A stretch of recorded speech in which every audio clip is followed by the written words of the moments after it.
ರಾಷ್ಟ್ರೀಯ ಕಂಪ್ಯೂಟರ್ ಸಾಕ್ಷರ ಸಮಿತಿ ಮತ್ತು ರಾಷ್ಟ್ರೀಯ ತುಳು ಅಕಾಡೆಮಿಯ ಸಹಯೋಗದಲ್ಲಿ ನಾವು ಕಾಲಕ್ಕೂ ಒಂದೇ ಎಂಬ ತುಳು ಕ್ಯಾಲೆಂಡರ್ ಅನ್ನು ಬಿಡುಗಡೆ ಮಾಡಲಿಕ್ಕಿದ್ದೇವೆ. ಜೊತೆಯಲ್ಲಿ ತುಳು ಲಿಪಿ ಕೊರಲು ಇದರ ಒಂದು ಚಾರ್ಟ್ ಅನ್ನು ಕೂಡ ಈ ಸಂದರ್ಭದಲ್ಲಿ ಬಿಡುಗಡೆ ಮಾಡಲಿಕ್ಕಿದ್ದೇವೆ.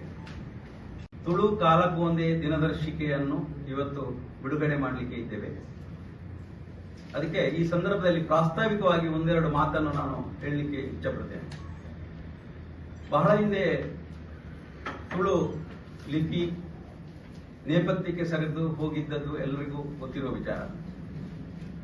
ನಮ್ಮ ಗುರುಗಳಾದ ಡಾಕ್ಟರ್ ವೆಂಕಟರಾಜ್ ಪುಳಿಚಿತಾಯರು ಸುಮಾರು 45-50 ವರ್ಷಗಳ ಹಿಂದೆ ನಮ್ಮ ಮನೆಯ ಅಟ್ಟದಲ್ಲಿ ಇದ್ದಂತಹ ಗ್ರಂಥಗಳನ್ನು ಹೊರತೆಗೆದಾಗ ಅದು ತುಳು ಲಿಪಿ ಅಂತ ಅವರಿಗೆ ಗೊತ್ತಾಯಿತು. ಹಾಗೆ ಆ ತುಳು ಲಿಪಿಯನ್ನು ಅವರು ಸಂಶೋಧನೆ ಮಾಡಿದ್ರು. ಆಗ ತುಳು ಲಿಪಿಯಲ್ಲಿ ಬರೆದಂತಹ ಅಮೂಲ್ಯ ಗ್ರಂಥಗಳ ಪರಿಚಯವಾಯಿತು. ಅವುಗಳಲ್ಲಿ ಕರ್ಣಪರ್ವೋ, ಮಹಾಭಾಗವತೋ, ಕಾವೇರಿ ಇತ್ಯಾದಿ ಇತ್ಯಾದಿ ಗ್ರಂಥಗಳು ಬಹಳ ಪ್ರಸಿದ್ಧವಾಗಿದೆ.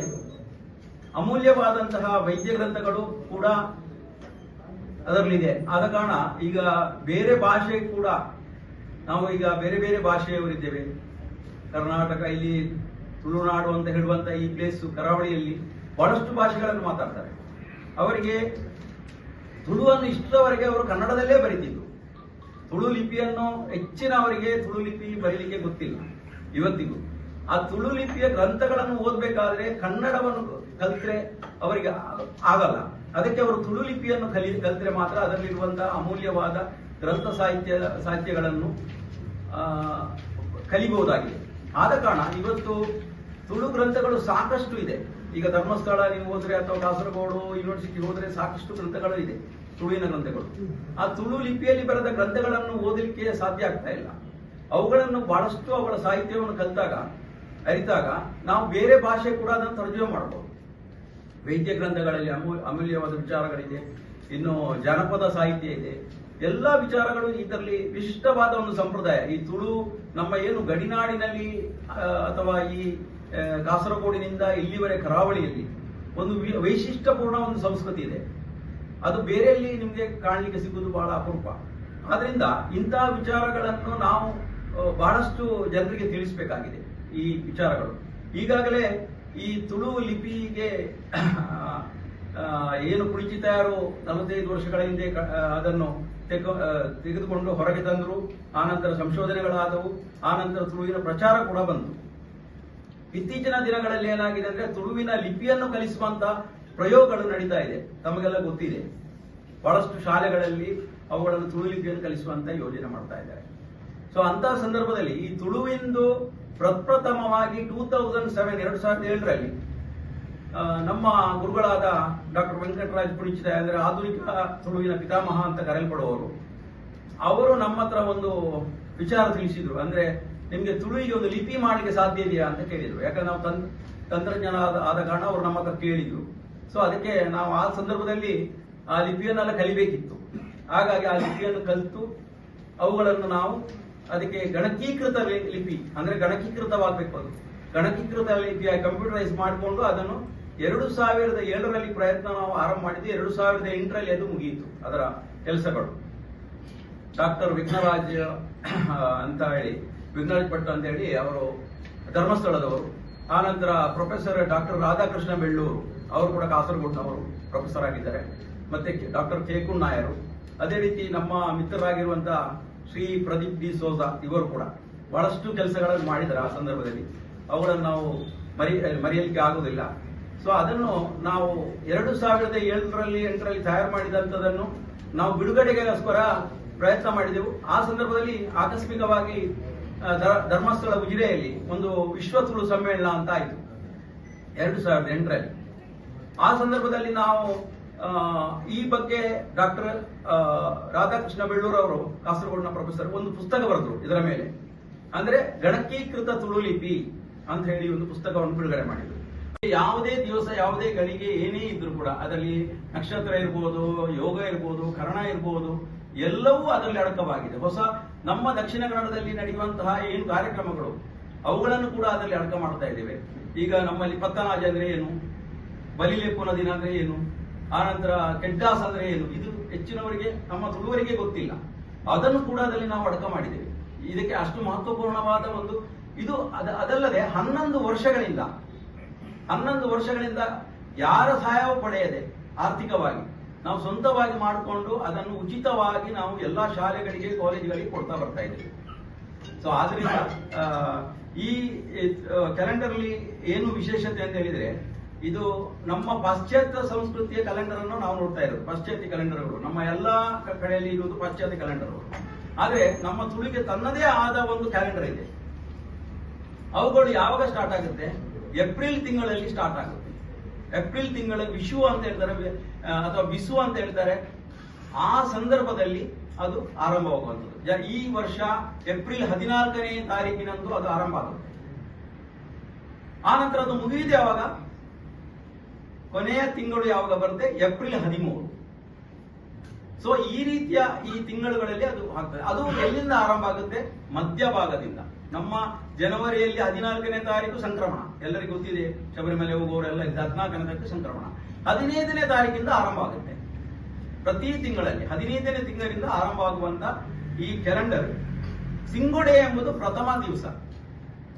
ತುಳುವಿನಲ್ಲಿ ಸಿಂಗೊಡೆ ಎಂಬುದು ಅಂದ್ರೆ ಅದು ಪ್ರಥಮ ದಿವಸ. ಸಿಂಗೊಡೆ ಅಂದ್ರೆ ಯಾವಾಗ ಬರುತ್ತೆ? ಸಂಕ್ರಮಣದ ಮರು ದಿವಸ ಬರುವುದು ಸಿಂಗೊಡೆ. ನಮ್ಮ ದಕ್ಷಿಣ ಕನ್ನಡ, ಉಡುಪಿ ಜಿಲ್ಲೆಯಲ್ಲಿ, ಕಾಸರಗೋಡು ಜಿಲ್ಲೆಯಲ್ಲಿ ರೈತರನ್ನ ರಜೆಯ ದಿನ. ಯಾಕಂದ್ರೆ ಆ ದಿವಸ ಯಾವ ಹೊಸ ಕೆಲಸ ಕಾರ್ಯಗಳನ್ನು ಮಾಡುವುದಿಲ್ಲ. ಅದು ಒಂದು ಒಳ್ಳೆಯ ದಿವಸ. ಅಥವಾ ಇನ್ನು ಕೆಲವರು ಅದನ್ನು ಬೇರೆ ದೃಷ್ಟಿಯಿಂದ ನೋಡ್ತಾರೆ, ಅದು ಆ ದಿವಸ ಏನು ಕೆಲಸ ಮಾಡಬಾರ್ದು. ಹಾಗೆಲ್ಲ ಒಂದು ಒಳ್ಳೆಯ ದಿವಸ. ಯಾಕಂದ್ರೆ ಸಂಕ್ರಾಂತಿ ದಿವಸ ದೇವರುಗಳ ಪೂಜೆಗಳನ್ನು, ದೈವಗಳ ಪೂಜೆಗಳನ್ನು ಮಾಡಿ ಅವರು ಆರಂಭವನ್ನು ಮಾಡುವಂತ ಒಂದು ದಿವಸವೇ ಸಿಂಗೊಡೆ. ಆ ಸಿಂಗೊಡೆಯಿಂದ ಆರಂಭವಾಗಿ ಪ್ರತಿ ತಿಂಗಳು ನಮಗೆ ತುಳುವಿನ ತಿಂಗಳು ಸ್ಟಾರ್ಟ್ ಆಗತ್ತೆ. ಆ ತಿಂಗಳುಗಳು ಸುಗ್ಗಿ ತಿಂಗಳು ಕೊನೆಯ ತಿಂಗಳಾಗಿರ್ತದೆ. ಸುಗ್ಗಿ ತಿಂಗಳಿಂದ ನಾವು ಸೌರಮಾನ ಯುಗಾದಿ ಅಂತ ಇಲ್ಲಿ ನಮ್ಮ ದಕ್ಷಿಣ ಉಡುಪಿ ಜಿಲ್ಲೆಯಲ್ಲಿ ಸೌರಮಾನ ಯುಗಾದಿ ಅಂತ ಹೇಳ್ತೇವೆ. ಆ ದಿವಸದಿಂದ ನಮ್ದು ಪಗ್ಗು ತಿಂಗಳಿಂದ, ಈ ಪಗ್ಗು ತಿಂಗಳಂತ ತುಳುವಿನಲ್ಲಿ ಹೇಳುದು, ಪಗ್ಗು ತಿಂಗಳಿಂದ ಇದು ಸ್ಟಾರ್ಟ್ ಆಗುತ್ತೆ, ಆರಂಭ ಆಗುತ್ತೆ. ತುಳು ಮತ್ತು ಕನ್ನಡ ಅವಿನಾಭಾವ ಸಂಬಂಧವನ್ನು ಹೊಂದಿದೆ. ಆದ ಕಾರಣ ತುಳುವಿನ ಜೊತೆಯಲ್ಲಿ ಕನ್ನಡ ಕೂಡ ಇದೆ. ಕನ್ನಡವನ್ನು ಓದಿಕೊಂಡು ಕೂಡ ಅದನ್ನು ಯೂಸ್ ಮಾಡಬಹುದು. ಇದು ನಮ್ಮ ಸನಾತನ ಅಥವಾ ನಮ್ಮ ಇಲ್ಲಿಯ ಈ ತುಳು ಧರ್ಮದ್ದು, ತುಳುವಿಗೆ ಒಂದು ಇದಿದೆ, ಸಂಸ್ಕೃತಿ ಇದೆ, ಅದರ ರೀತಿಯಲ್ಲಿ ಮಾಡಿರುವಂತದ್ದು ಇದು. ಅದಕ್ಕೋಸ್ಕರ ಪಾಶ್ಚಾತ್ಯ ರೀತಿ ಅಂತ ಹೇಳಿದ್ರೆ ನಮ್ಗೆ ಸ್ವಲ್ಪ ಕನ್ಫ್ಯೂಸ್ ಆಗುತ್ತೆ. ಅಂದ್ರೆ ತೊಂದರೆ. ಇದು ನೋಡಿ, ಇದು ಮಧ್ಯಭಾಗದಿಂದ ಸ್ಟಾರ್ಟ್ ಆಗುತ್ತೆ, ಜನವರಿ ಮಧ್ಯದಿಂದ ಸ್ಟಾರ್ಟ್ ಆಗುತ್ತೆ, 15ರಿಂದ ಹಾಗೆ. ಆದ್ರಿಂದ ಇದು ಆ ರೀತಿಯಲ್ಲಿ ಹೋಗ್ತಾ ಇದೆ.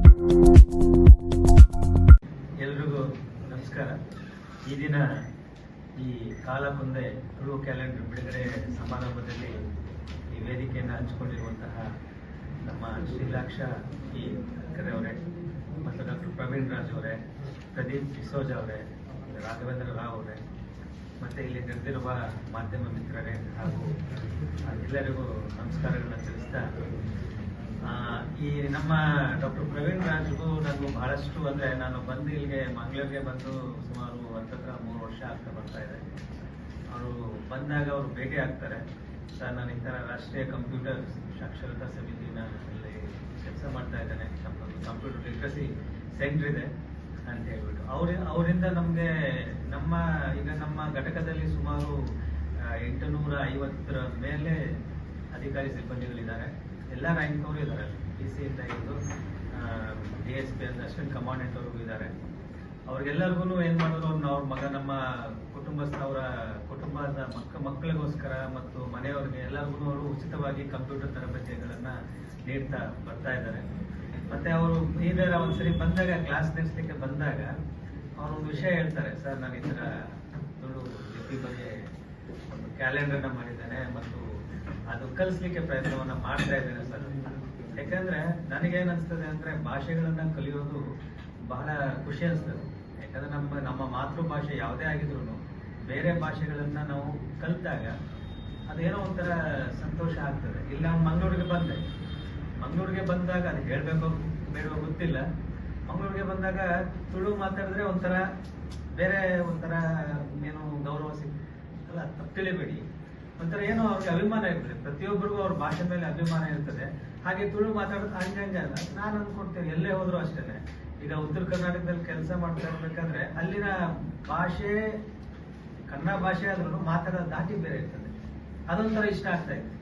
ಏನ್ ಇಷ್ಟ ಚೆನ್ನಾಗಿದೆ, ಒಂಥರ ಭಾಷೆ ಚೆನ್ನಾಗಿದೆ ಅಲ್ಲ ಅಂತ. ನಮ್ದು ಮೈಸೂರು ಕಡೆನೆ ನಮ್ಮ ಕನ್ನಡನ ಬೇರೆ ತರ ಮಾತಾಡ್ತಾರೆ. ಹುಬ್ಳಿ ಧಾರವಾಡಕ್ಕೆ ಬಂದ್ರೆ ಅಲ್ಲೇ ಒಂಥರ ಮಾತಾಡ್ತಾರೆ. ಅದು ಇಲ್ಲಿ ಬಂದಾಗ ಮಂಗಳೂರವರು ಒಂಥರ ಕನ್ನಡ ಮಾತಾಡ್ತಾರೆ. ಅದ್ರ ಜೊತೆಗೆ ತುಳು ಭಾಷೆನೂ ಅಷ್ಟೇ ಬಹಳ ಒಂಥರ ನಮ್ಗೇನೋ ಅಂತ. ಅದನ್ನ ಇವರು ನೋಡಿ ನಾನು ಇನ್ಸ್ಪೈರ್ ಆಗ್ತೇನೆ. ಯಾಕೆ ಪ್ರಯತ್ನವನ್ನ ಮಾಡಬಾರ್ದು ತುಳು ಕಲೀಲಿಕ್ಕೆ ಅಂತ ಪ್ರಯತ್ನದಲ್ಲಿದ್ದೇನೆ. ನೆಕ್ಸ್ಟ್ ಮುಂದಿನ ಸರಿ ಬಂದಾಗ ನಾನು ತುಳುನಲ್ಲೇ ಮಾತಾಡ್ತೇನೆ ಅಂತ ಅವ್ರಿಗೆ ಹೇಳ್ತೇನೆ. ಯಾಕಂದ್ರೆ ನನ್ನ ಪ್ರಕಾರ ಭಾಷೆನ ನೋಡಿ ಅಭಿಮಾನ ಇರ್ಬೇಕು. ಹಂಗಂದ್ಬಿಟ್ಟು ಯಾವ್ದು ಭಾಷೆನ ಕಲಿದೇ ಇರೋದು ತರವಲ್ಲ ಅಂತ ಅನ್ಸುತ್ತೆ. ಮತ್ತೆ ಇಲ್ಲಿ ಲೀಲಾಕ್ಷಿ ಅವರ ಪಿ ಕಕ್ಕರ್ ಅವರು ಇದ್ದಾರೆ. ಅದು ಕೂಡಲೂ ನಾನು ನೋಡ್ತಾ ಇರ್ತೇನೆ. ಯಾಕಂದ್ರೆ ನನ್ಗೆ ಅನ್ಸೋದು ಏನು ಅಂತಂದ್ರೆ ಭಾಷೆನ ನಾವು ಸಣ್ಣ ಮಕ್ಳಿದ್ದಾಗ ಬಹಳ ಬೇಗ ಭಾಷೆನ ಕಲ್ತ್ಬಿಡ್ಬೋದು. ಆದ್ರೆ ದೊಡ್ಡವರಾದ್ಮೇಲೆ ಭಾಷೆನ ಕಲಿಬೇಕಂದ್ರೆ ಯಾವ್ದಾದ್ರು ಒಂದು ಮಾಧ್ಯಮ ಬೇಕಾಗ್ತದೆ. ಹಾಗಾಗಿ ನಾನು ಟಿವಿಯನ್ನ ವೀಕ್ಷಣೆ ಮಾಡ್ಬೇಕಾದ್ರೆ ಸುಮಾರು ಕೂಡಲೂ ಚಾನೆಲ್ಗಳಿದ್ದಾವೆ. ತುಳು ಭಾಷೆನಲ್ಲಿ ಬಹಳಷ್ಟು ಚಾನೆಲ್ಗಳಿದ್ದಾವೆ. ಅದನ್ನ ನೋಡ್ತಾ ಇರ್ತೇನೆ. ಸ್ವಲ್ಪ ಅರ್ಥ ಆಗದಿದ್ದಾಗ ಕೇಳ್ತೇನೆ, ಏನಪ್ಪಾ ಇದು ಬಾಯಿಲಿ ಇದೇನು ಅಂತೇಳಿ ಕೇಳ್ತೇನೆ. ಭಾಷೆಗಳನ್ನ ಬರ್ಕೋತಾ ಇದ್ದೇನೆ. ನೆಕ್ಸ್ಟ್ ಸ್ವಲ್ಪ ಪ್ರಯತ್ನವನ್ನ ಮಾಡ್ತೇನೆ. ಇಲ್ಲಿ ಬಂದಾಗ ಎಲ್ಲಿ ಆರ್ಮೇನ್ ಔಟ್ ಆಗ್ತೀನೋ ಅಂತ ಅನ್ಸ್ಬಿಟ್ಟಿದ್ದು ನನಗೆ. ಇವರು ಕನ್ನಡದಲ್ಲೇ ಮಾತಾಡ್ಬಿಟ್ರು. ಹಾಗಾಗಿ ಮತ್ತೆ ಎಷ್ಟೋ ವಿಷಯಗಳನ್ನ ಅವರು ಈಗ ಹೇಳಿದ್ರು. ಅದನ್ನ ನಾನು ಹೇಳ್ಬೇಕು ಅಂತ ಬಂದೆ. ಬಟ್ ಅವರೆಲ್ಲವನ್ನ ಈಗಾಗಲೇ ತಿಳಿಸ್ಬಿಟ್ಟಿರೋದ್ರಿಂದ ನಾನು ಹೆಚ್ಚಿಗೆ ಮಾತನಾಡ್ಲಿಕ್ಕೆ ಹೋಗಲ್ಲ. ನಮಸ್ಕಾರ ಮಾಧ್ಯಮ ಬಂಧುಗಳೇ. ಅದೇ ಪ್ರಕಾರ ಇವತ್ತಿನ ಏನು ನಾವು ಕ್ಯಾಲೆಂಡರ್ ಮಾಡಿದ್ದೀವಿ ಅದನ್ನು ಪ್ರವೀಣ್ ರಾಜ್ ಮತ್ತೆ